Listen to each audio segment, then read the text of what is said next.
Well, I'll even step back from the self-involved world of writers, which has as an unfortunate adjunct to it all of the insecure, narcissistic, like, will I ever get published? Will I ever be famous? Am I worthy of being read? All that stuff to me is inevitable, but not very helpful, and ultimately not really at the core of the process.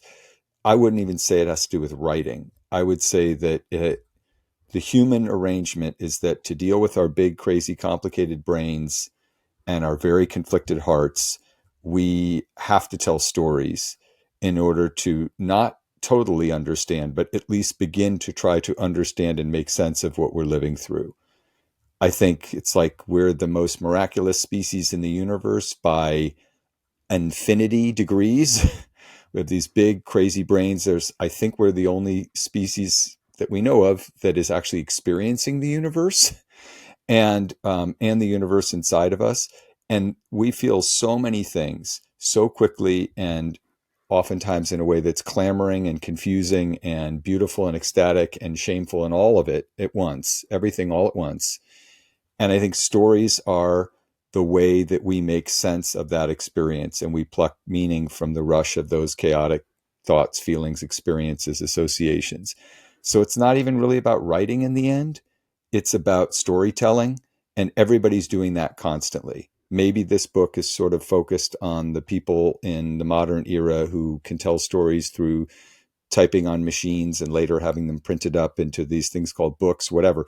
But it's like that impulse has been around for as long as we've been having to live with these giant brains. So when it comes to telling stories and it comes to the kinds of people who want to like make a go of it, quote unquote, professionally, and to have their stories bound up in between covers, do you have a sense, having taught creative writing for a number of years and having written several books of your own and then having written a craft book, about the common denominators among people who take it this far? Aside from like masochism and narcissism, That's like what I'm the saying. I mean, tenant, is that what it the is? tenant twins. I mean, I would say that I really don't know what the common denominator is. What I would say is that anybody who, and like when I think about my students, I have no idea who's going to be sort of brave and beautiful and stubborn and foolish enough to like be the person who's like, no, I'm going to make a go of it. But I guess I'm even pushing back about the very idea of making a big distinction. It's like at the end of the book where I'm answering those questions in rapid fire, and it's like, when can I call myself a writer? And I'm so like, I get it, but also there's so much anxiety in that question and so much status associated with it, and anxiety about like, when am I legitimate? When is my story worth hearing? And my feeling is like, when you decide it is, and also, don't bullshit yourself. Like if you've got some work to do, that's okay. We're all at work on something. And I think there's a kind of like, I feel like the more I think about this book, I don't think of it as a craft book, although I'm glad that it is about craft. And I have a whole 5 essays that are like deep dives that are really trying to put very precise language to plot and narrative stance and characterization, all this basic stuff, because it's been so hard for me to understand. But I really am, it's a book about the creative process. It's a book about the storytelling impulse. And I'm most interested in and engaged in the things that hold us back from that, the sources of inspiration, why we write, why we have to tell stories, why there's an urgency to it. And all I would say is that there are some people for whom that urgency is so great and maybe attached to some idea of needing to reach the world, that I hope if they're going to last, if they're going to outlast their doubt, has to be attached to the process of trying to understand their bewilderments. Because if it's just attached to trying to get a book out in the world and be famous or feel worthy, deal with that in therapy. That's an ego issue. I get it. I have it. I spent plenty of time paying various, professionals to try to help me with that stuff. When it's any good at all, and you know this, Brad, like the only reason that it's good is because you're more interested in the story than whether you're telling it well. You're genuinely taken up with this kind of fierce urgency to understand and tell the story and see the character into danger and see if they can see their way out of it. And that becomes more important than whether you're going to ever have a book or be considered a writer or be considered professional or make money at it or any of that stuff, which is totally understandable, but completely unhelpful to the thing you're trying to do, which is you go to the keyboard in search of yourself and in search of some understanding of the people around you. Well, one of the things that, I've had conversations with you over the years about your writing life. They invariably will filter into the talks that I have on this show with authors. But something that you've told me in past episodes and something that you talk about at length in this book are your own struggles. You're Yeah. very open about the difficulties you had trying to publish a novel. I believe there were 5 failed attempts before you finally published All the Secrets. Is that right? Yeah. Yeah. I mean, I feel so strongly about this because you're saying, even when you say craft book, I have a little icky reaction inside of myself because I think that the general idea of a craft book, the posture of it is one of assurance. And while that can be really inspire a kind of short-term confidence, oh, Stephen King's telling me how to do it or whoever, let me get some of his mojo, let me get some of his fairy dust. In the end, I don't think that's where writers live. In fact, I know that's where they don't live there. They live where I live and where you live, which is in total doubt, overwhelm, uncertainty, failure, rejection, perseveration about those things. And so, like, I wanted to write a book that was not from the position of somebody holding forth and saying, here's how you do it, much more from the position of like, I have had the good fortune to fail so much at this and receive so much rejection. And I am no longer at a point where I'm ashamed of that or I'm trying to hide it away from anyone. In fact, that is the thing that will allow you to actually participate in the book because you know what I'm talking about. It is not a glamorous thing. Nobody says, "Oh my God, I really want to get into that writing racket because there's so much money and acclaim in it." So come on. So you're at a very small table in a very large chaotic party, and it's in the corner, and you can barely hear one another. But it's where, to me anyway, like it's where the deepest discussion is happening, and people are really breaking silences and getting real with one another. And that's what's exciting about it. And that's what you have to be into. And most of the process, for me anyway, is like bad decisions or lesser decisions or misguided decisions or ego needy decisions. And then my subsequent efforts to contend with the rejection that those decisions receive in the world or my slow incremental improvement of those decisions to the point that they feel like they're truer and therefore more beautiful and maybe more worthy of somebody else participating in them, plugging into that story. So, to somebody listening who is struggling with a novel or who has multiple manuscripts in the drawer that did not find a home, what is your advice to that person? Like, how do you countenance your incredible persistence? Because a lot of people throw in the towel, right? They get rejections from agents on that first manuscript and they just say Yeah. to hell with it. You wrote 5 novels. That's a tremendous amount of labor. Somebody listening might be going, I don't know if I can do it. Like, what kept you going? Just stubbornness? Well, I mean, a few different things. One, my privilege. I'm a white dude. I had parents who were very supportive and who understood what I was up to and didn't make me feel like the culture was saying to me all the time, hey, what do you have to say? Or at least that was my perception of it. And so people who aren't writers who are born into a body and a brain that is different and considered less than for whatever patriarchal, sexist, racist reasons, or ableists or ageist, have a much harder time just staying at it because the culture around them in their families and their faith communities and in the culture at large is sending them the message, your story doesn't matter. And also, actually, we don't even want to hear it because it's disruptive to our power structures. So in a way, like, it's not, I'm not some model of persistence. I've had it easy. I was born on third base, and I'm trying to make it home, and I'm making a big effort, but I have plenty of students and fellow writers who have overcome much more substantial barriers, systemic barriers, bad stories and messages and silences that they're asked to keep on the at the potential punishment of their whatever economic prospects, liberty, their guilt, their sense of connection to their family. So it doesn't amaze me. I was born into a family, into a lucky situation where my parents loved reading and novels, and they transmitted that to me, and that was my way of trying to connect with them and get attention. And stories kept me company, and I also was, kind of born into this certain kind of ambition. I was given a lot, Brad, like a ton. And it doesn't mean that I'm not trying hard, but it's just not everybody is given that much. And they have to overcome a lot more. And so the book is really, in a way, kind of saying to people who maybe are in a more precarious or fragile state, this is hard. I don't have any great advice, but I do know that my failures weren't fatal.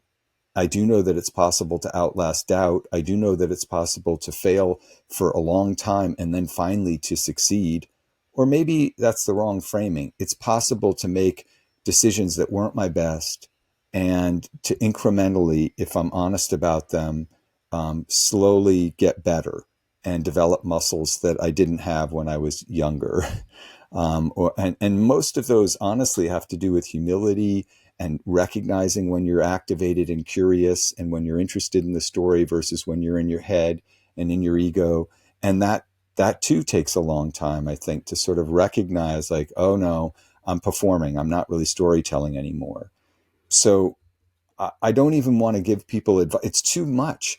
The time and energy that they're going to spend, and the hopes, the burden of hope that they're going to carry about their writing life, that belongs to them. All I can tell them is it's hard. If you're frustrated or you're choked with doubt or you're worried or you're confused, I get it. I've been on that path as well. And the whatever internal and external resistance there is to your story being told is a measure of how important it is to try to tell it. So the more resistance, the more important it is to tell it, generally speaking. Well, think about it.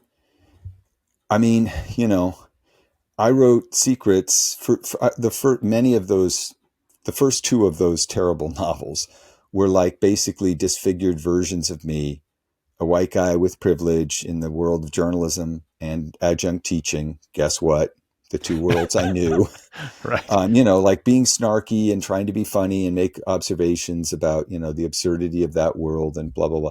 And they just were like, they centered my experience. They were clever, but they didn't have any real depth. I, when I finally wrote a novel that I feel proud of, it doesn't matter if it gets published or not. It doesn't matter what the sales numbers are. It really, to me, it doesn't. What happened is, a, you know, the muse walked into my imagination a character who I truly loved and who I knew had a very small margin for error, and was my chance to explore and try to understand what it would be like to simply be visible in the world and have that endanger you and your family. That's not an experience I've lived, and I needed to try to imagine my way into it. And that to me was sort of a measure of like, oh, okay, I'm starting to get outside of just sort of being a representative of my own experience. My moral imagination is stretching and growing as a result of loving this character and wanting to try to think about how she moves through the world and what desires she has and what risks those desires invent. And that was the growth process for me, that ultimately I needed to stop writing what I knew and, try to write a story that to me felt more pressing because of the world that we're living in. Like, I'm tired of my own experience. I'm happy to write about it as a writer who's in a state of struggle, because I think a lot of people who might pick up the book are in that state of struggle. And rather than saying to them, here's how you do it, my general message is, boy, is it hard to do.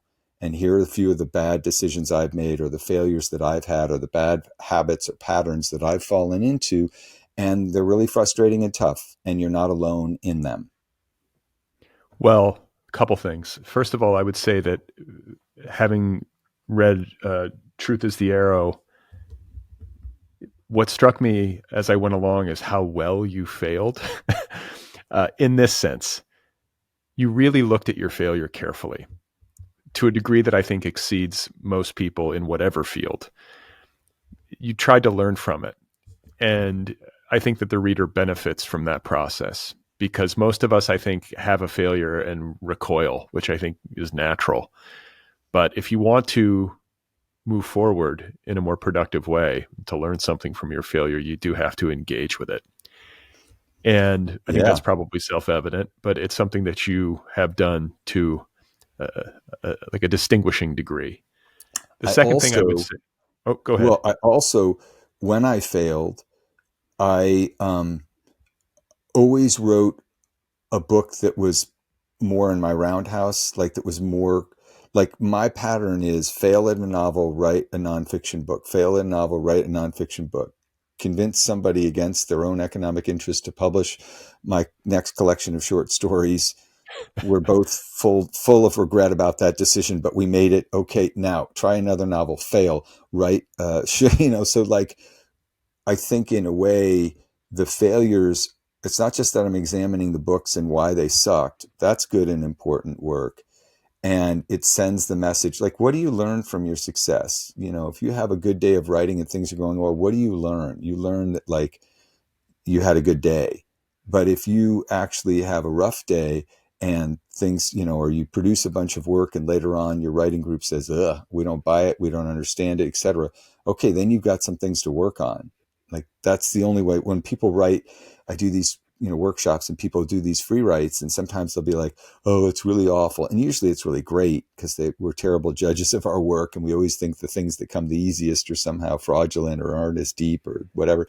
But when people write really beautifully, just right out of the gate, I love it and I give them a lot of praise, but it doesn't give me anything to teach off of. I need them to, like, get in their head and try to write an overwrought metaphor, and I need them to try to leap into scene before they've oriented the reader. Then I can actually teach them, if you see what I mean. Like, if we're all succeeding, we don't learn anything. Failure is the laboratory. That's how we learn stuff. And one of the things on a macro level that I realized, not consciously, but my pattern was, I would fail at a big project and then I would feel demoralized, and that would strip away the vanity of the idea that I could and should be working on a big project. And I would write something that felt much more attainable, much more linked to my obsession, something I'd been thinking about for years, politics or morality of football or candy or whatever it was, something that was a genuine story already inside of me that I'd been thinking about and researching for years. It was a part of my inner life. And in that way, the failures were a blessing. Well, that's what you say. I mean, you say in the book, the failed novels have been central to my success as a writer. When I shifted from an attitude of entitlement to one of acceptance and curiosity, the writing improved, the resistance lessened creatively. Yeah. And I mean, I think this is sort of like what the Buddhists are on about. Like, if you can just detach your ego and say, rather than saying, oh, I had a terrible day at the keyboard and I wrote all this terrible stuff, and, like, frankly, like, get over yourself. Why don't you step back from that assessment of some mark that you were supposed to be hitting and observe in a detached way why those decisions were keeping the reader at bay? In what ways were you performing rather than storytelling? In what way was your desire to say to the reader, aren't I pretty enough? Aren't I eloquent enough? Aren't I sensitive enough? Aren't I poetic enough? In what ways was that getting in the way of the character that you came to write about and the very basic and disruptive struggle that they are doomed to enact? Right? Like, that's what happens. Our attention shifts all the time. They call it writer's block, but this is what's happening. Our attention shifts from the characters and their struggle, whether it's fiction or nonfiction, to some set of much smaller questions about our own worthiness. And it's completely inevitable, and I get it. And maybe it's an occupational hazard for people who, sort of believe that their stories are worth sharing with the world. But The stories are worth sharing with the world because you get outside of that kind of thinking. You get outside of those small considerations. You're not performing anymore. You're actually sublimating all of your bewilderments and confusions and anxieties into a story that you're so urgently interested in that it's not that the reader disappears, but you are allowing them to participate in the story that you're kind of channeling, not the thing you're assiduously constructing so that they'll admire you. Ugh.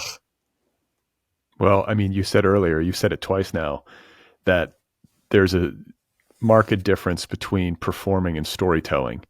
And in your own personal creative process and long-term arc, all the secrets of the world began to come together when you stopped writing as yourself and you started focusing on this young heroine. What was her name? Lena? I'm trying to remember. I read the book.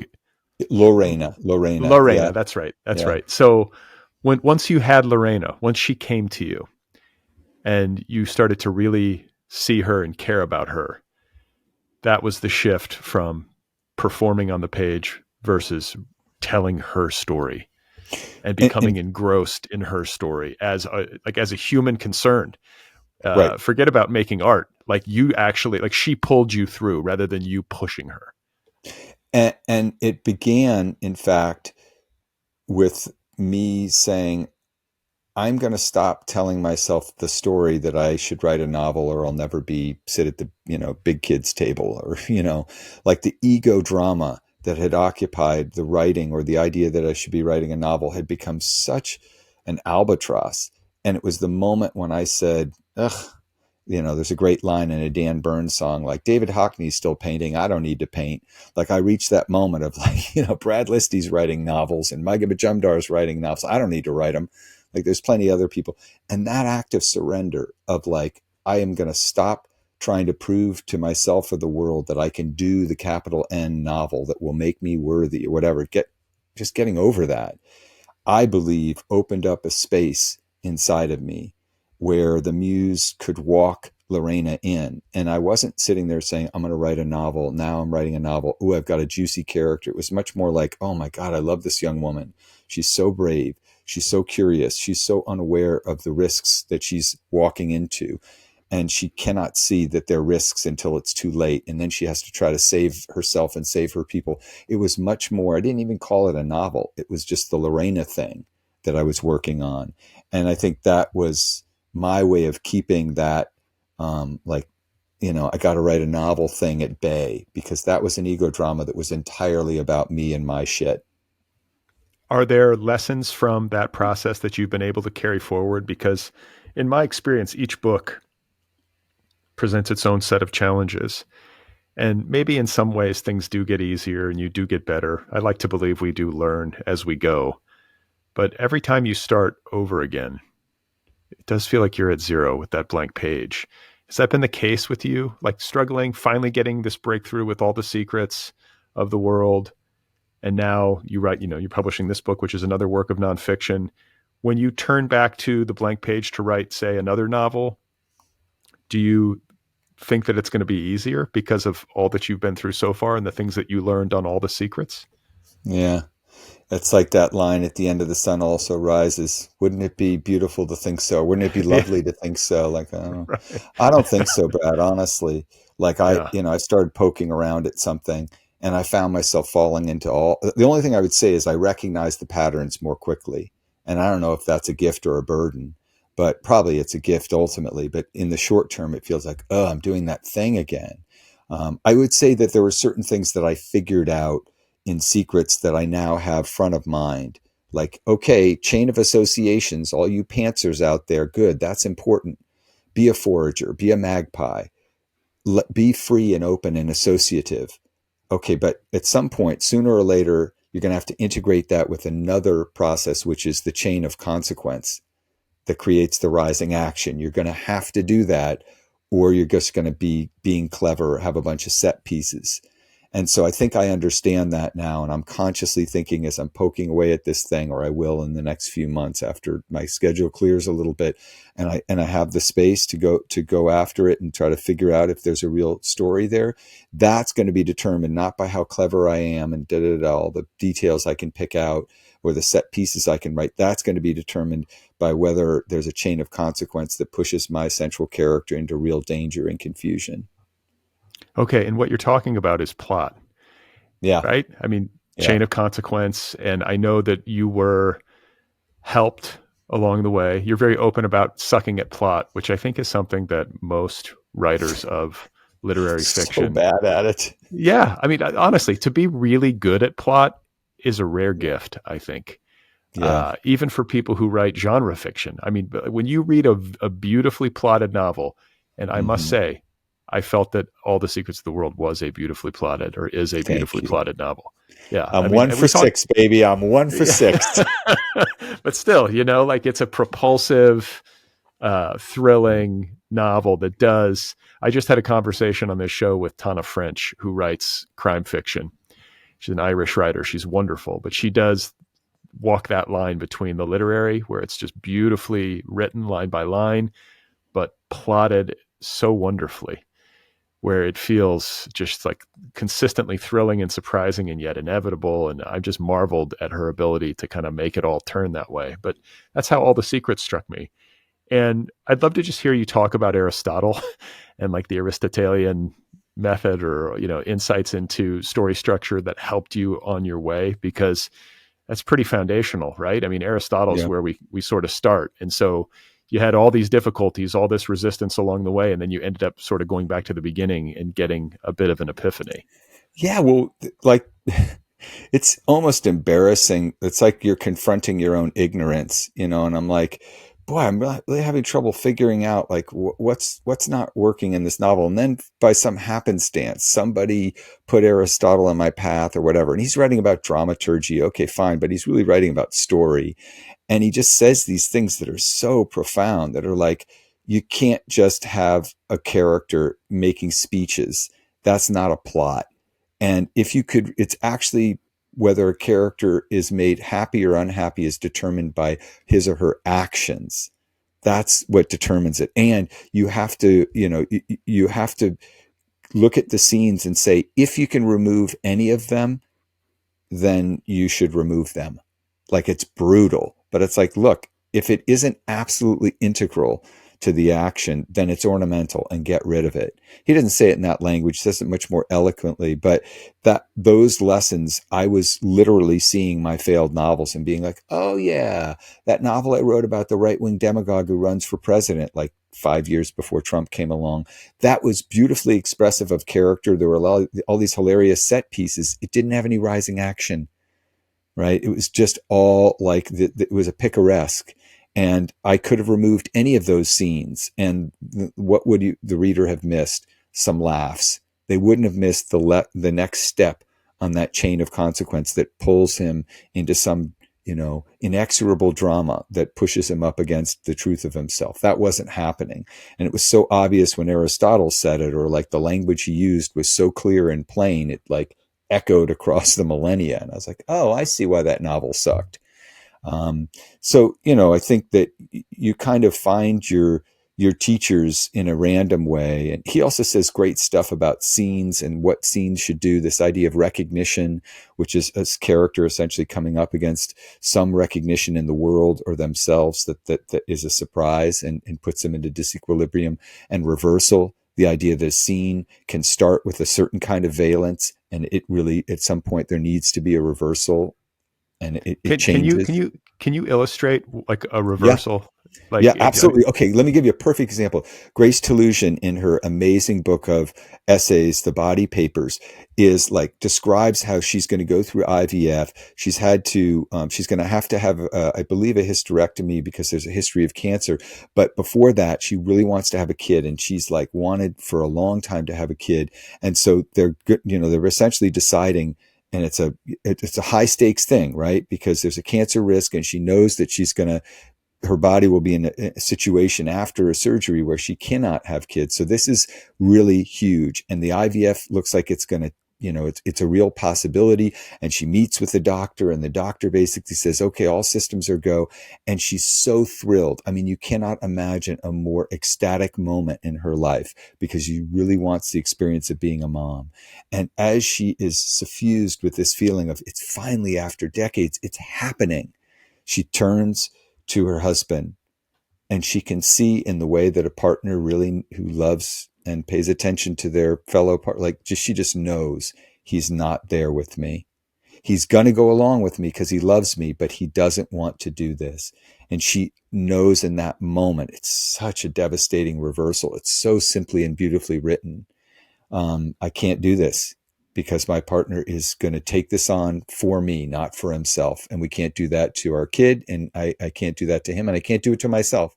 And it's devastating, that moment, and her ability to stay in that moment.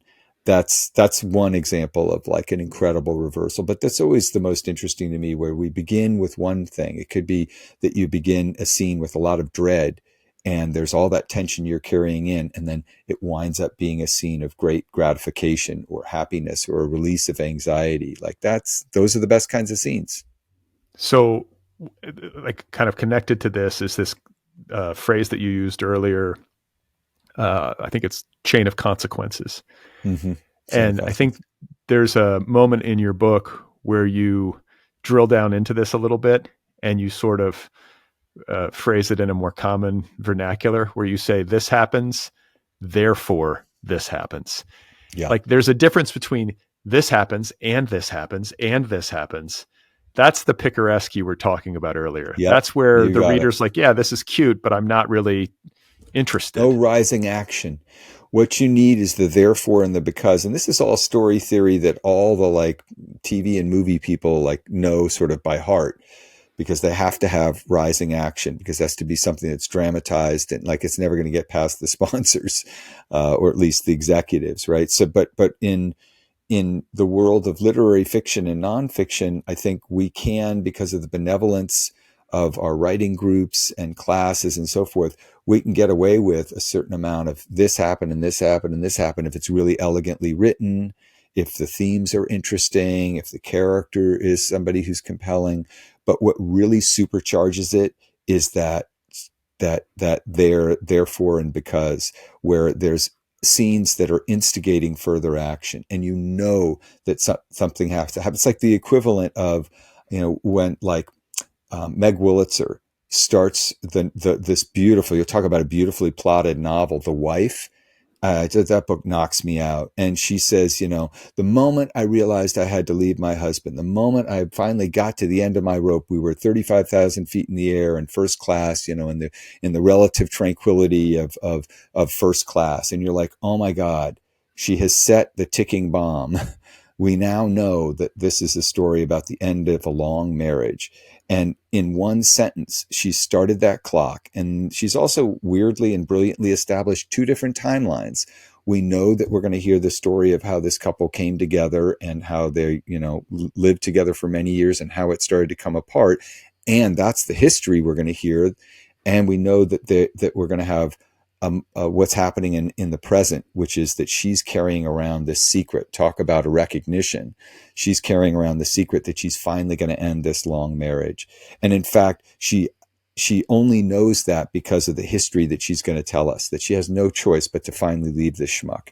It's so brilliant. Another example, because one of the things I love about being able to write this kind of book is just to like give the roses to the people who do it well. We spend so much time like wallowing in our own bad decisions and feeling guilty and crappy about them, and like so little time studying the mechanisms of enthrallment in all the books that we love. Because as readers, we don't want to like drill down and do like a craft think about them. But actually, like, to me, it's so amazing to say, why does this opening work so well? Why does this novel operate so effectively? Why am I immediately compelled? So Memorial Drive, which is like my favorite memoir of the last few years, Natasha Trethewey's amazing memoir. It begins with like the last photo ever taken of my mother, save for the photos taken at the crime scene a few months later, was thus and such, ... And you're like, oh my God, I have read so many pieces of writing that hide the story that don't just tell us this is what the story is going to be. We are headed for the darkest place on the map. And Natasha Trethewey in one sentence is just sets that clock going. We know that this is going to be the story of her mother's murder, and we know that we're going to get backstory about that. And then she moves to the photo that her mother takes like a few months before that horrific crime. And it's such a photo of like hope, of like, I've escaped from the abusive relationship and I'm starting on a new path. She describes that photo and it's devastating. You realize that she's doing so much brilliant management of plot, certainly, in telling us where we're headed and promising us there's a story that frankly, reader, I don't care whether you come or not. That's where the car is headed. And what I find is so frustrating in my own work and in the work of students that I read is that feeling of like we're so insecure about whether the reader will go with us that rather than telling them, hey, this is an amazing story of betrayal or death or loss or divorce or whatever it is, we hide that and we just stuff them in the trunk. We just leap into a scene and they like rattle around slamming their heads until they just get tired of it and like escape from the trunk. But Natasha Trethewey and Meg Wolitzer and some of the other examples is a way to concretely say this is what narrative authority sounds like, where you're not hiding the story. You're saying, here it is. I don't care really, reader, whether you read or not. I have to tell this story. So what you're talking about is something that you refer to as an autopsy, like doing an autopsy of books that you love or stories that you love that you feel are really effective, that you hope to emulate maybe, or that you're inspired by. Right. Having done this, like on the page in this book, but also over the course of your career as a writer, and I'm sure over the course of your career in teaching writing, do you have any advice for people listening in terms of how to effectively autopsy a story? I imagine it comes down to asking good questions, but are there tricks of the trade? Are there things that you look for in particular when you're trying to figure out why something works well? Yeah. I mean, sometimes my students will be like, because I always ask them to talk about the passages that they like the most. And they'll say sometimes things like, I really like this part. I don't know why. And I think what you have to do is say, actually, you do know why.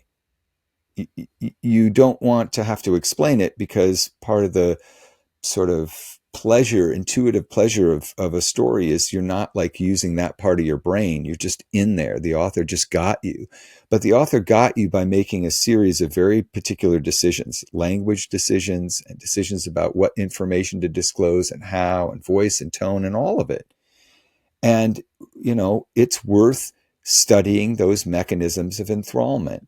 It doesn't spoil them. It gives me a greater appreciation. I'm just giving language to something that's like a spasm of joy or like enthrallment. But it's possible without ruining the magic to say, oh, I see how that's done. It's not a magic trick. It's somebody trusting the story. It's somebody paying extra careful attention. It's somebody being really precise with language. They're not performing. The story, the language that they're using is in service to the story. And the deeper you look, and by the way, those decisions made by the author are not necessarily consciously intended. They're the result of being deeply immersed in the story and their artistic unconscious making decisions on their behalf. When things are really working, you know this, Brad, like when things are really working, you're not, as you said, you're being pulled through it. There's something larger than yourself, larger than your conscious controlling mind trying to get the right words in the right order. There's like some instinct that's happening. It's the stuff that comes out of your artistic unconscious, those happy accidents of language. Those things you can't like through willpower make them happen. And I don't even think you can through quote unquote talent. You can have a facility with language, but what it really requires is that you're in a certain way just very loose and associative and allowing things to happen rather than forcing them to happen. The word that comes to mind is surrender. It's Yeah. like there's a certain amount of surrender to the process or surrender to the story that you're trying to tell rather than trying to kind of enforce your will on it. I mean, the best example I can think of is if you read the opening chapter of Slaughterhouse-Five, our good pal Kurt Vonnegut, he just says, like, I would hate to tell you what this lousy little book cost me in time and money and energy or whatever. It's just it's like a complete surrender. And what he's just doing is being like, I'm just going to tell you how much I struggled to write this thing and how many false, blind alleys I went down. And what he's left with at the bottom of all, after all that performing, is this really devastating account of what he went through in Dresden, but cast in a way that made sense for his brain, a way that's absurdist, and that's writing using science fiction and the idea of somebody becoming unstuck in time as a way of writing about how we deal with trauma, and how we are in as a species time travelers shuttling through time. All the, we believe we're living in the present and doing our yoga breathing, but that's bullshit. We're stuck in the or our regrets, or it's ephemeral. Maybe once in a while that's happening, but for the most part, most of us are kind of in our dreads and our fantasies of how things are going to go in the future, and our regrets and our guilt and our nostalgia, our reaching for what happened in the past. Like, that's where we're spending a lot of our time. So we are also unstuck in time. And maybe Vonnegut says that Billy Pilgrim is like really going through this and has this elaborate, wonderful, absurd science fiction plot, but he's also a traumatized veteran who lived through the horrors that Vonnegut saw. And he needed, that was his storytelling, his particular storytelling genius. When he tried to do it like Hemingway, it was bullshit. It was lifeless. It wasn't alive on the page. Yeah, you do a great pull in the book of a letter that Vonnegut wrote to his parents, I think after he was liberated from the slaughterhouse, from the POW camp in Dresden, where you can hear, maybe for the first time, like that voice, it cuts through. It sounds just like him in his later books. And that's him at 23. And his family thinks he's dead. And he says, I'm told that you were informed, that I was missing in action on thus and such a date 6 months ago. That leaves me a lot of explaining to do. It was in there the whole time. And it's in us the whole time as well. Like, that's what we have to realize. That our ability to tell stories isn't something we have to create. We have to sort of excavate it and reveal it within ourselves. We don't have to build it from whole cloth. It's already there. It's when Vonnegut returned to that 23 years later, having cycled through all his ego need and his wanting to be Mailer or, Hemingway or whatever, that he discovers, oh, that voice, that mordant, wise surrender to the immoral absurdity of the situation he and his and everybody else was in during that insane war. Like, that's what I need to rediscover, the thing that allowed me to survive adolescence. Well, yeah, I think something that he would say frequently, both on the page and in public conversation, was that he wrote best when he wrote like a dude from Indiana, which is Right. what he was. You know what I'm saying? When he started to just write as himself, which is, I guess, an elemental thing to realize, but it can be hard. We try to emulate our heroes. We try to be what we think people want us to be, but that never works. It doesn't work until we really write in our own voice. Yeah, people, especially if you come from a place where you have trouble esteeming, like, I don't know, I'm just thinking about how people get like enchanted by the idea of New York City and, whatever, the pizzazz or the big city, Oz, San Francisco, whatever it is. And like, they're trying to get away from who they are growing up in the suburbs of Minneapolis or whatever it is. But like, that's who they are. There's nothing to be ashamed of. That's the gift that they have, as close as they can get to a natural voice, the way that they tell stories. Obviously, editing out the parts that are evasive and that are, avoidant and whatever, or like insecure, like all the bad decisions they make out of insecurity. But I think it's a lot of people having trouble just saying, like, the way I tell stories is like this. It's probably close to the way that I told stories as a kid. Maybe I get a little bit quicker to the truth, but the tone is, kind of like Vonnegut was a Weisenheimer. That's just who he was. And he shouldn't try to be something other than that, but it took him into his, late 30s and maybe into his early 40s before he really surrendered to it and said, I got to stop fronting, man. And the reader, by the way, is just like, that's why they picked up a book. They don't want marketing. They don't want the stuff on social media. They want another human being to tell them a story, probably a story that's about pain and confusion. And hopefully there's some hope in there too. Maybe some laughs. I mean, I'm thinking as you're saying all this, I'm thinking of another writer that you name check in this book, Samantha Irby, who I've talked to on this show, Yeah. who's just a riot. Yeah. But she's so great at writing in what really feels like her voice. It feels like she's talking to you. That's it. There's an informality to it, but the thing is that I think that informality can sometimes trick the reader into thinking that, she's just talking into a dictaphone or something. There's real craft to her work, and it gives off this effect of the spoken word and just this really unvarnished, extremely funny person that you want to hang with. Right. Well, the reason is because she is just quick to the truth. And I hear, like in that riff that I have in the book about true love. True love is like is your partner like saying, "Hey, those fish tacos you like, that truck was up, and I've left them. I got you some fish tacos." It's not the fucking grand drama of being insecure about love and having to have it proved over and over again. It's the opposite of that. It's fucking boring, dude. She says, Yeah. and honestly, the truth, it can wear many disguises, or whatever. It can come in many forms, but the quality is unmistakable, and that's what the reader is jonesing for all the time, especially now because we're living in this world of like constant marketing where the algorithm is just prodding us to feel doubt and uncertainty and tell bad stories about ourselves and believe bullshit so that we'll get dependent on whatever the buy is.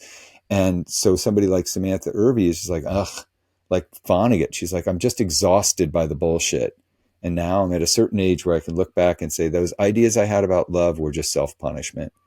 And this is what love is. It's being able to relax. Well, I want to circle back briefly to the discussion that we were having about plot, because I think it's such a persistent, like, adversary for so many writers. And we were talking about the chain of consequences, and this happens, therefore this happens because that whole thing. But there's a line in the book that I underlined where you say plot should not just spur external action. It should expose the internal conflicts that plague your characters.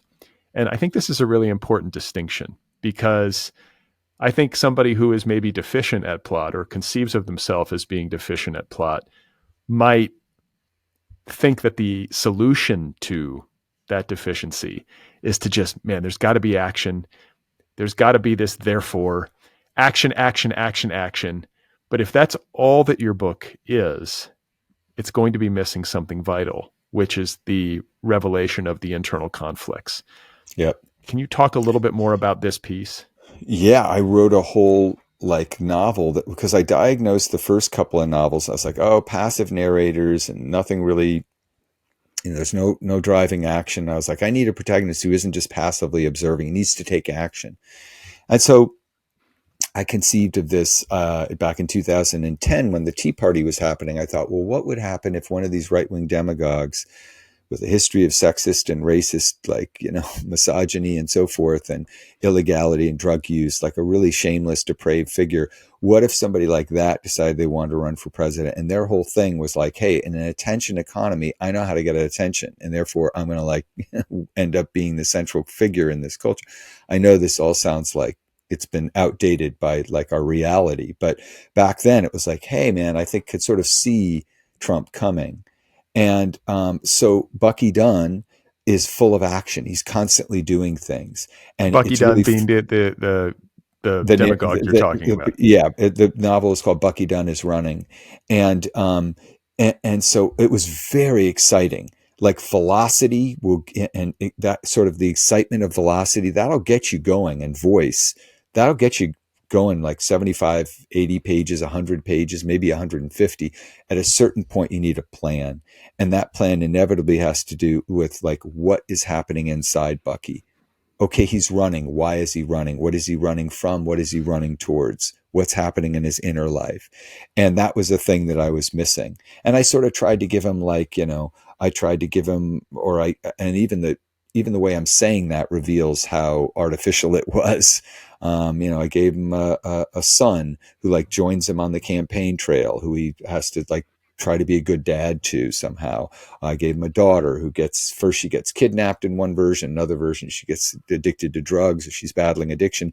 And it was like my effort to impose an inner life on Bucky Dunn. It was like me casting about for what will give this guy some weight, some internal weight. What is he like? What's happening inside of him? Not just what is he doing in the world, but what's happening inside. I just never really got a beat on it. And then the time ran out and Trump came along and everybody was like, oh shit, we know this story, we're living it. But it was a great example of me casting about for action, action, action. And it took Aristotle to sort of point out, like, okay, you've got a lot of action, but the you do not have a beat on Bucky Dunn's inner life. And until you really have that, I feel like a novel, a literary novel anyway, isn't going to be fully successful. Lorena came with an automatic internal conflict. She's desperate to be visible to the world in all these different ways. And at the same time, that desperation to become visible puts her in all kinds of danger, right? So that the conflict is built into her like situation and her character. Well, I think I should, like, as an extension of what you were talking about with regard to Bucky Dunn and your difficulties in sort of zeroing in on his inner life, when you wrote All the Secrets and it succeeded, Lorena is obviously the protagonist and the central character that you're working with. But as a political matter, Nancy Reagan figures into the story. And you talk in your book about how you, even though you have very strong political differences with the Reagans, it didn't, like, you had to realize that her inner life, you had to get to an understanding of her inner life as a character concern in order for her inclusion in your novel to be effective. And I think that's instructive, and it kind of is tied to what you're saying. Oh God. I mean, I'd spent however many, 40 years flattening her out into a caricature. And then I had to think like, hey, nobody is born as the villain of their story. Everybody is like constructing because of their point of view. They're the hero victim of every story, right? Every story we tell. So, and sometimes it's really true. Like Nancy Reagan really believed that her husband was destined to lead America to a better place. And he like finally ascended to that. And obviously I don't agree with that. I think there was a lot of fraudulence and sort of bad marketing and so forth. But she believed, and that when you're connecting to a character, it's not about what you think and your judgment about them. You have to suspend that and say, how does this person see the world? She believes, and he's elected, and 3 months later, Hinckley puts a bullet a quarter of an inch from his heart, and at that moment, Nancy Reagan's only thought is like, how do I keep my husband safe? How do I keep the dream alive? How do I keep Ronnie alive? And I'll believe anything that will make me believe any magical system. Fine, Mercury's in retrograde and we should therefore, plan the White House schedule according to that. Great. That's what's going to keep Ronnie safe. That's the place where I could connect with her.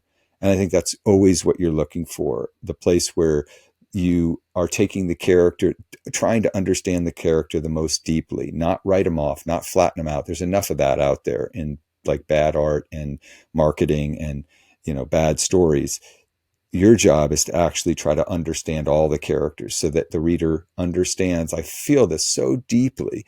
At the end of a great novel, you say, God, it was so rough what happened, but everybody had to behave the way that they behaved. There's no other way So, they could have done it. Not out of ill will, just because that's how they would have had to behave. Like I totally believed it. so for people listening, somebody out there who wants to write a novel, feels like she has a story to tell, it's somewhere in there, but she's not quite sure what it is. And like what I'm describing is common, right? It's this vague notion, but it's very powerful, that I've got a novel in me. I have no idea what the story is, but I know I want to write one. For that person listening, if we're trying to get to kind of ground zero of the storytelling process, like what you have to begin, there's an equation. It might even be a chapter title in your book where it says Mm-hmm. desire placed in peril equals story. Yeah. Uh, that's that's pretty much as close as I can find to like the seed of it. Yeah. I would say also that like where story starts within people.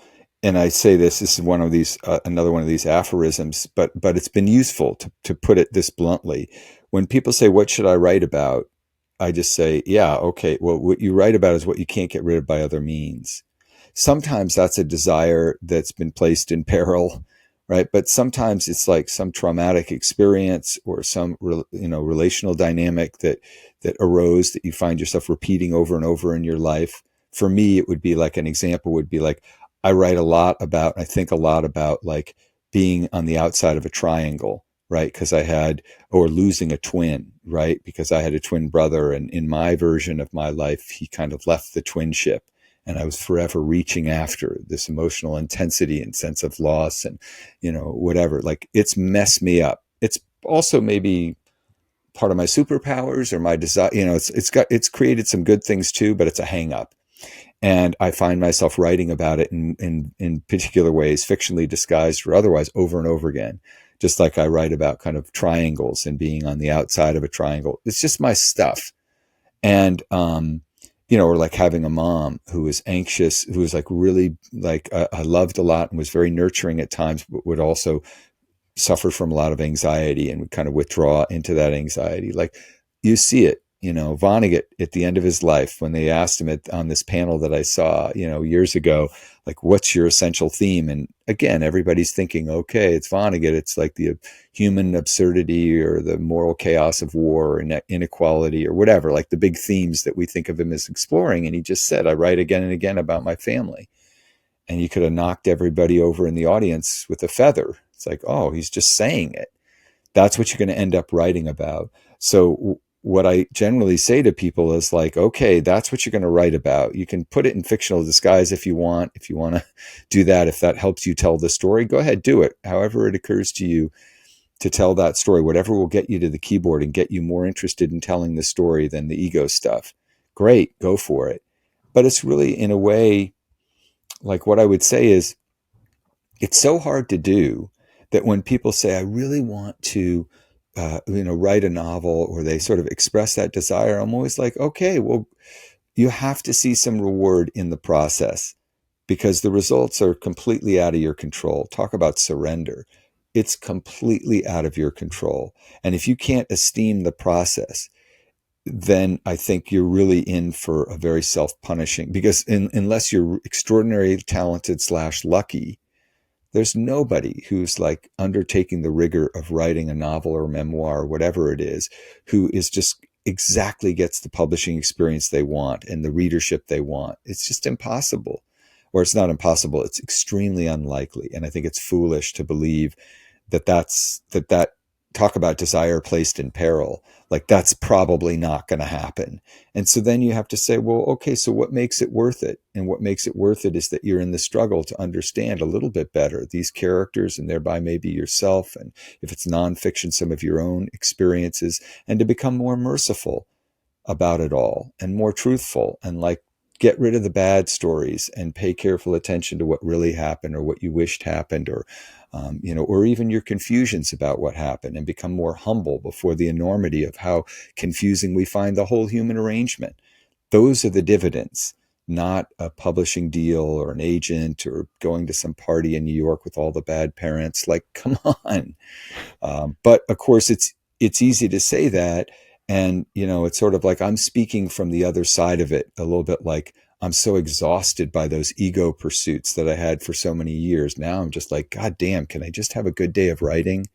Can I feel like I really got a little closer to the truth about this one thing? And so I think for other people I see at the beginning of the process, it's coming off them in waves, that anxiety. And part of what I'm trying to say in this book is, okay, I get that, but that's not really going to get you closer to the truth. It's likely to get you further from it. Well, so when it comes to writing well, and when it comes to kind of doing things for the right reasons and having it show up on the page, something that I know you revere because you talk about it in your book, but I think most of us do, whether we know it or not, has to do with efficiency. And if we as writers are struggling to get words on the page, struggling to work our way through a novel or a short story, and then perhaps most most of all, relative to this point, struggling to know whether or not we're doing it well.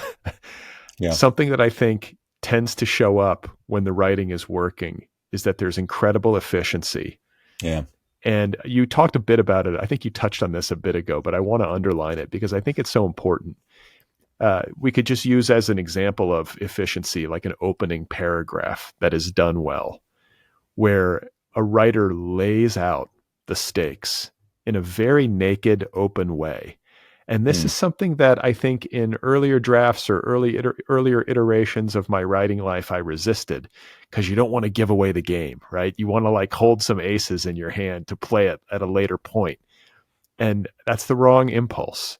Can we talk a little bit about efficiency and about like orienting a reader to the stakes of the story in a very clear and powerful way at the beginning as an example of like good decision making typically? Yeah, I mean, I'll give you a great example. What immediately comes to mind is the novel Towelhead by Alicia Arian. And that's just a remarkable friggin' opening. It begins, my mother's boyfriend got a crush on me, so she sent me to live with daddy, period. I didn't want to live with daddy. He was cheap and bossy and he came from Lebanon, whatever. And then it goes on to describe their terrible marriage and then their violent, fighting and their divorce. And in one paragraph, Arian has told us, like, so in one sentence, my mother's boyfriend got a crush on me, so she sent me to live with daddy. I didn't want to live with daddy. Like, think about the world that's being described there. So we got a young woman who's coming into her own. Men are taking notice of her in a predatory way, not just men, her mother's boyfriend, which means that her mother gets involved with men who are a danger to her. And her mother's solution is not to protect her daughter, but to send her daughter away to her dad. And by the way, she doesn't even want to go with her dad. She's already in trouble. She's already in disequilibrium. The reader already knows that this is a character who's vulnerable. And you can already see plot and where it's headed. And it would have been so easy to like try to put us in a scene with some mysterious character driving up to some house full of dread about somebody there in the house who she didn't want to have to go spend time with or whatever, like with her dad. She doesn't do that. She just allows Jacera, this young narrator, to explain in very simple terms the circumstances that instigate the part of the story she's going to tell you, which is the most important part. It's just a character placed in equilibrium. There's tremendous efficiency to it. It's so quick to the truth. And the reader, we think the reader wants, because of our nonsense ideas about like our third grade teacher telling us that metaphors were beautiful and we were talented writers, or that sort of the audio visual dazzlement of TV and movies. We think that like the reader wants razzle dazzle. They don't. They want story. And the only way they can get into story is through information. They need to know what the characters know and what's going on and who's in the room and what's at stake in that moment in the story. We all want to begin with like Cinderella hobbling towards the exits with the clock striking 12 and like a glass slipper falls off. We all want to start there because we're insecure. Otherwise, the reader's going to wander off to the Netflix scroll. But that's not the case. We actually want a narrator who says, once upon a time, this story starts with the death of a mother, Cinderella's mother, her protector. And, she is in a very different circumstance. And then she's offered the possibility of escaping from that circumstance. And it's the prince and there's a ball. And so she goes, but at midnight, you know what I mean? We need all that information. And I think writers are just, they're so insecure. They feel like they have to hold, you were talking about it, holding something back. I'm like, why are you holding the story back? The reader is there to encounter the bewilderment of what it's like to have a dream, to have its possibility fulfilled or imperiled. That's what's bewildering here. Don't confuse me about what the characters already know. That's unproductive bewilderment. And it's the reason that we rejected, 95% of the stories that I rejected as a fiction editor of a little literary magazine. Got 1,500 stories a year, and we rejected like 95% of them because pretty soon after we started reading them, we just got confused. Well, and I think along those lines, I have two thoughts. The first is that when it comes to beginning well and writing efficiently and laying down the stakes clearly and powerfully, in my experience as a writer, that usually happens in the edit. And it makes me think of what you were saying earlier about Aristotle and how anything that does not serve what do we call it? The The causation, the chain of consequences, consequence. Yeah. chain of consequences. Anything that does not serve that chain, you axe it. And Yeah. Excellent. once you start to pare down a piece of writing and you get pretty ruthless about what is what's not necessary versus what absolutely is, you're more likely to wind up at a beginning like that. Yeah. And then with respect to like rejecting 95% of the stories that came over the line for that literary magazine because you got lost. One of the things that you talk about in your book has to do with the chronology of stories. And I think one of Hmm. the easiest ways, one of the biggest pitfalls in writing fiction when it comes to losing the reader is losing them in time. Yep. And something that I admire so much in a piece of writing that does work is a radical time shift handled beautifully, where Hmm. you go forward 50 years or backward 100 years, and as a reader I don't miss a beat. As a Hmm. writer, I always recognize that, and I go, oh, this person did it well, like, because I barely noticed it, or I never had to like get my bearings and flip back 10 pages to figure out where I was. I would say I'm unmoored in time. Or another way, another thing that happens is the reader says, I don't understand why I'm reading about this right now. Like, I don't understand the causal chain chronologically.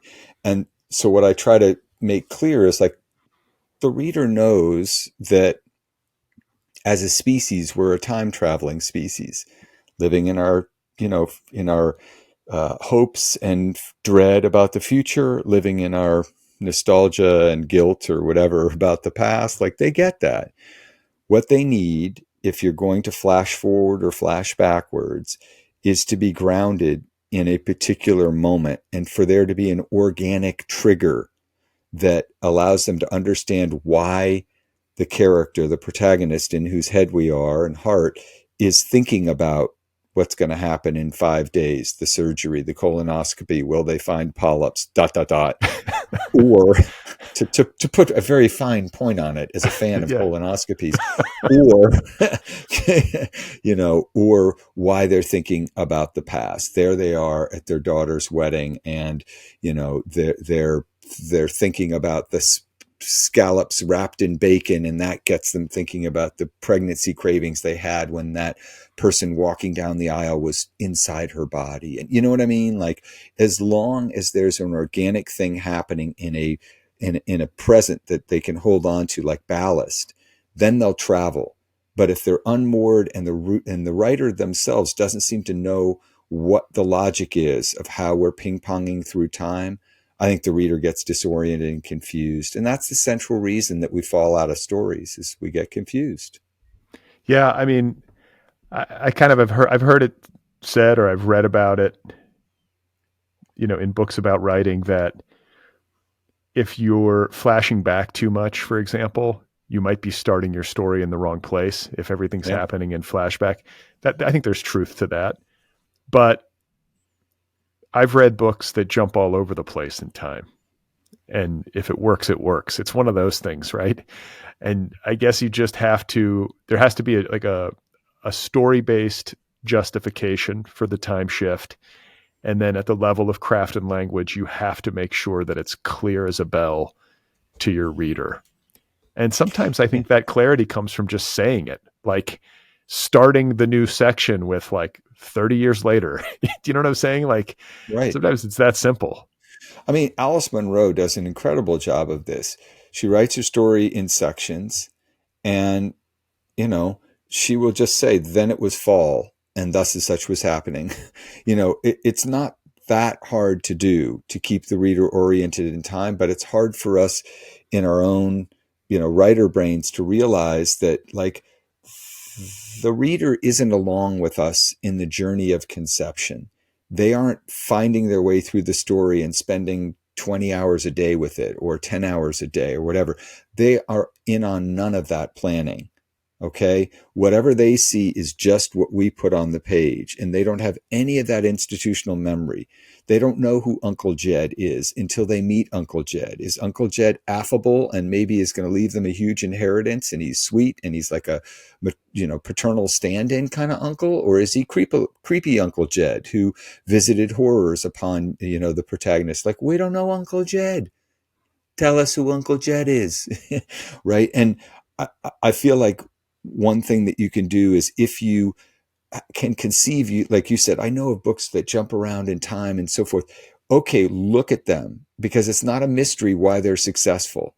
They're breaking a certain kind of chronology, which is how we live, like from one moment to the next. If they're violating that, or if they're like choosing to tell the story in a way that's very clearly and intentionally not chronological, how are they succeeding? What is the prerequisite to their success? And I guarantee you it's because the reader never gets unmoored or disoriented, because the Hippocratic Oath of writing has never confused the reader. The reader's allowed to and encouraged to, and is in fact reading the story to participate in the confusion of the characters. That's very different from being not allowed to really even understand, like to be confused about what the characters are up against. That's the thing that is, to me, a pet peeve. And I overcorrect. I know I overcorrect, but I overcorrect in my teaching and my writing because I've been so flustered by what I call informational inequity, a situation where the reader simply doesn't know what the characters know and therefore cannot feel what the characters feel. And we just lose sight of the fact that, like, the reader has not been on that journey with us. Well, it makes me think of you make a remark in the book about Kerouac and On the Road, and how On the Road is his best book, or at least his most popular book, because he is so attentive to the reader in executing that book on the page, versus, say, Visions of Cody or some of these later books that were a lot more experimental, and all, what do you even call it? Like deep dive inward Buddhist psychological texts. I'm a big fan. I mean, if I had to pick out of Kerouac's books, which one I enjoyed the most, it's On the Road, which I know is like a basic bitch thing to say, but I think it's for that reason, though, is that I felt Right. like, okay, I'm not having to work so damn hard just to figure out what the fuck is going on. Like, I'm in it, and Right. that's what I want. It's not a Sudoku puzzle. And actually, what I compare uh, On the Road to is actually Don DeLillo's first novel, Americana, because they're both the same plot. Young guy who, like, is confused and alienated and kind of drops out and needs to sort of reconnect with what he calls the big outdoor soul of America. I think that's what DeLillo calls it. And when you look at the first paragraphs, the openings of those books, like, DeLillo can write circles around Kerouac. His writing is so unbelievably vivid. As an observer, he's just a master. And it's so vivid, the portrait he paints of New York City at Christmas time. But you have no idea what the story's about. And it turns out DeLillo has no idea what the story's about. It's kind of a picaresque. And in the end, he sort of discovers, most of the way through this draft, that it's sort of about this young guy trying to reconnect. But Kerouac tells us that right from the jump. He just says, with the coming of Dean Moriarty, basically, I was spiritually dead, and into my life came this catalytic figure who reconnected me to the family of man. And it happened when we went out on the road. I'd been planning it for years and never doing it. And this is the guy who got me to do it. And that's a thrill. When the reader knows what the story is and the writer knows what the story is, everyone gets to relax. Yeah. Well, before I let you go, I want to talk about writer's block for people listening who are stuck creatively, frustrated to the point of wanting to throw in the towel. I think we've both been there, right? I've tried. I often say, like, I've tried to quit. I've tried. I wish I could. I can't, like, there's certain people out there who I think are, kind of stuck with this one way or another. You might take a break, but you're going to come back. Can you just talk a bit about writer's block and, like, how you conceive of it and how people might work through it or past it? So what I would say is, like, my view of writer's block is that it's kind of always with us, and it's a matter of the form that it takes. in other words, I think we need to broaden our definition of it and accept it as an inevitable companion. It's like a tenant twin.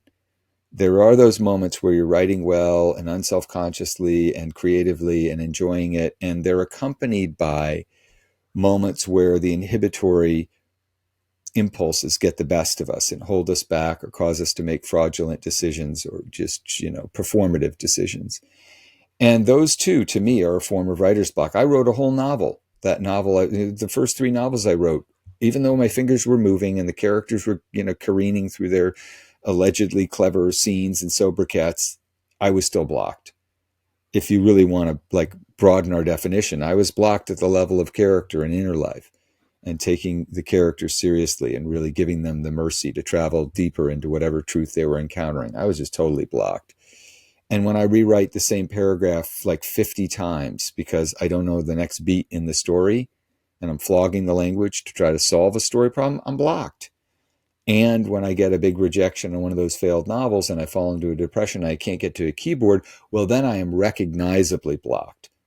That's the Black Plague, right? Where we all hide it away, where we just feel so demoralized and we've lost faith in the possibility that we could ever make good decisions again, that anybody might reasonably pay attention to or participate in the story, or that even would give us a sense of being less alone with our doubt and uncertainty and bad feelings about ourselves. Well, we have a name for that. We call it writer's block. And I think we should broaden our definition of what that means and accept that it's always going to be with us. And rather than seeing it as a yes or no, I'm blocked or I'm not, to say, well, I was I had some moments where I was really going today, and then other moments where I guess those inhibitory impulses were getting the best of me. And okay, if I was batting 300, that's great. I would make the majors. I guess I also feel like to me, it's been an incredible good fortune. My blocks have stripped me of a certain kind of writerly vanity that was not serving me. The idea of oh, you're destined to write a great novel. My block was saying, no, you're not. You're not ready for that. You're not good enough, or you're too egotistical or self-involved, or you just haven't evolved to whatever patience and mercy and courage and whatever combination of things you need, humility and curiosity. You don't have it yet. You're still too needy. That's a lot for me of what writing feels like. It's a lot of sort of preparing, thinking about doing it, but feeling like I'm doing it wrong. It's very rarely am I in that state. When I talk about writer's block, the state you're reaching for, the elusive state that you're reaching for, and that you usually don't actually arrive at, is what this woman described. I was just doing an AWP panel, and she was trying to describe what it's like to read a great book. And we both know this feeling. It's like reading egoless prose, she said, where all of the writer's love and attention, the same thing in the end, are going to the characters and the story and that urgent devotion to what's going to happen with the characters. And none of it is the writer and their stuff and their doubt and their worry and their dread and it's not working out, or can I perform a different way and then you'll like me. It's that's the feeling where all of your anxieties and doubts are very real and present, but they're sublimated into the characters. And that's kind of the essence of egoless prose. I very rarely, it's like when people describe nirvana or meditating, getting in, I'm there 1/1/1/1/10% of the time. And yet that's the goal. And even the pursuit of that, even if you're not there, is kind of going to produce some good stuff. It's just the stuff that you're later going to need to rework and draft. And so I feel okay, stop treating it like a dialectic or a binary. Either I'm blocked or I'm not blocked. You're kind of constantly traveling with blocks in the form of your anxieties about exposure, in the form of your sort of grievance that distorts the story you're trying to tell or corrupts it with self-interest, in the form of performing and narcissism or doubt that makes you sort of start getting up and stand, basically coming between the reader and the story and sort of saying, look at me, or am I okay? Do I have any food on my face or whatever? And all of those things we can see as a form of being blocked, because you're not at the place where we all want to get to, which is, and really just where the story is more interesting than whether we're telling it well, like where we're dancing alone and nobody's watching. We're just in the story, in the moment with the characters. And I also have to say that a lot of what's happening when we're getting blocked is we tell ourselves a story. We tell ourselves that we want to be in the story in that pure way. But like, if the story's any good, it's going to lead us in directions that are probably pretty uncomfortable and exposing. So even that story we're telling ourselves about really wanting to be in the moment, man, like Kerouac, and just like hammer away at the truth, we're ambivalent in our pursuit of the truth. My God, think about how much time we spend fronting, telling ourselves bad stories and putting our bullshit on Facebook and the other social media channels. Like, we're just lying about ourselves constantly because the truth of it is painful and disruptive. Living in that truth, you need like a ton of mercy, and that's not automatically summonable, right? So I think that's the stuff that leads us to get blocked in all of these different ways. And rather than seeing it as the enemy, we should just see it as like, okay, that's the tenant twin. That's the companion who's going to be with me. I'm not going to make it go away. I'm not going to figure it out. I'm going to manage it. And I always tell people, if you're blocked, ask a very simple and un-American question. How can I set the bar lower? Right. Right. Well, Lower the expectation. That's that's the counterintuitive point that you make in the book, that one of the keys to getting through block is to lower the bar. And then another thing that you say is that the only surefire solution is to develop the capacity to access your decisions or evaluate your decisions without second guessing your talent, which is what I think so many of us do when we're feeling locked up, is we doubt whether or not we even have an ounce of talent at all. Right. And then the question that you're engaged with and your attention is distracted by is a very small ego concern. It isn't anymore, what's happening with my characters? Is Lorena going to be all right? How's this next interview going to go with the cops? It's like, did I write that scene well? And it's just like the reader understands that, but they don't want to be in your ego trip, your doubt, your whatever. They want to be with the characters and the characters' doubts and bewilderments. Trust me, I've tried it the other way. And, it always leads to some version of performing rather than storytelling. Well, there's so much good stuff in this book that I found helpful and inspiring. And I think good books across the board tend to have this impact on me where they make me want to go try to write, whether it's a novel or a memoir or whatever you call this. It's not a craft book exactly, but it's a book about writing. And I found it really inspiring and insightful, as I expected it to be, frankly, knowing you and knowing how much time you've logged. Like you fight the good fight, and you've worked at this for a long time, doggedly, and you're to be commended for it. And Well, congratulations on getting this book done. I rarely feel like this immediate sense of like self-loathing, deferential, like discomfort with being like, I feel good about this one, in the sense that I think I said most of what I have to say. It's not a long book, and that's one of its great virtues. And also, I'm very happy that I was able to kind of like shine light on people who are making really good, beautiful decisions at the keyboard. Like, I think that's one of the best things we can do, is say, who's doing it right? We're so hung up on like, how am I doing it wrong? But it's really delightful to be able to point students, not just say, oh yes, here's what effective narrative stance is. Here's how you can establish deep intimacy with a character, even if you're viewing them in a very distant, objective way, and then just sort of expect them to figure all that out. No, just look at the opening of Emma, right? That's what I mean. Look at how Joyce Carol Oates opens, where are you going? Where have you been? Like, this is what I mean. And that's a delight for me, as somebody who's like, the teacher is always trying to figure out what they're in a state of struggle with. We view teachers as these people who've like figured it all out, and then they like give us the wisdom. We just open up like baby birds and they drop it in. But that's not my sense of teaching, is that I've been trying to figure it out and talk through it for years and years and years, not because I've figured it all out, but because I'm just like deeply committed to trying to figure it out. And it feels nice to finally get the like novel monkey off my back, and then to be able to say, I think I've earned the right now, not to write about like how you should do it, but what the struggle All right. is. Well, it is always fun to talk with you. Congratulations once again on Truth is the Arrow, Mercy is the Bow, and I wish you well on whatever comes next. Yeah, absolutely. I told you, I promise you, failed novel followed by a gripping, epic nonfiction saga on the travails, the dark underside of podcasting technology. That's what's next in the Steve Almond canon. Exactly nobody is waiting for it other than my most important reader, and that's you, Brad Listi. Great to talk with you. Great to talk, man.